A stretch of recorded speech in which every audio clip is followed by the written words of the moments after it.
Welcome back. Governor Holcomb will not be following President Biden's lead in pardoning simple marijuana possession charges. On tonight's UnPHILtered, Justin Swanson, a partner of Bose McKinney and Evans and chair of the firm's cannabis practice group, discusses why Indiana has been slow to make changes to marijuana laws.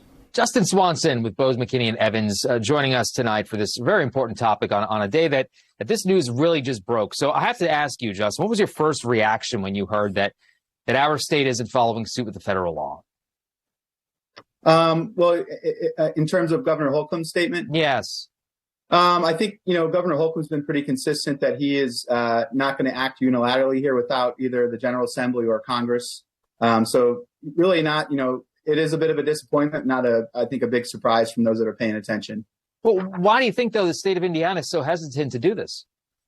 Well, firstly, I think if you look at the history of cannabis reform across the country, it's really been focused on revenue generation. And Indiana here has really been blessed with, fiscal responsibility and keeping the state in good health. So that the carrot from that angle hasn't always been there. And I'd also kind of put some of the blame back on the voters. I think voters need to be a lot more vocal that this is a number one priority issue for them. Heading in not only into this election, but also in future elections.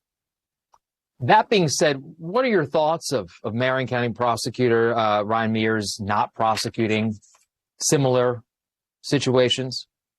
So I'm all for prosecutorial discretion. I think it's a really important part of the justice system. But to offer blanket statements like that, I think is a bit unwise. I think there's a difference between picking up, an 18-year-old with a gummy in his backpack versus, a 45-year-old with a rap sheet that's a mile long. I think there's a big difference there. But I do think it's a clear sign that the state, law enforcement, prosecutors, citizens in general are really looking for leadership from the General Assembly to provide clear guidance on how to interact with cannabis. Justin, you talked about the financial impact that we're seeing on other states that have legalized marijuana. So for folks at home who maybe don't know, what is Indiana missing out on? So based on our research, we did an economic impact analysis on Indiana's current cannabis market.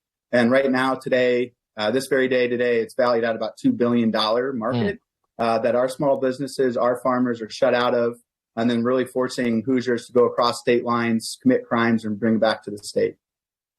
What do you say to the person who says, okay, well, they shouldn't be doing it? I rebut that with, what position are we putting our law enforcement in, especially in the border counties here? And is that eating up more time than they have to focus on more violent or serious crimes than adults choosing to consume cannabis? Because, and further that a little bit, because we're talking about Ohio that's potentially doing the same thing. Decriminalizing. We're talking about Illinois. I mean, other states that surround us have gone to this extent, maybe not as far as Colorado, but they are decriminalizing it, right? Yeah, and the reality is the number of ballot initiatives going on in the country in November, if all of those pass, the majority of states will have adult use markets for their citizens. And so right now, Indiana is, I believe, one of 13 states that does not provide a regulated medical or adult use market. Justin, before we let you go, and I thank you for taking some time, tell us a little bit about what Bose is trying to do to push this along a little bit. So we've really been in since day one on the cannabis fight here in the state, working on hemp, and now really trying to transition to the rest of the market. I encourage your viewers to go to growindianatogether.com. That's got a great resource of information. It's got the polling that shows 79% of Hoosiers support a medical market, 64% support an adult use market.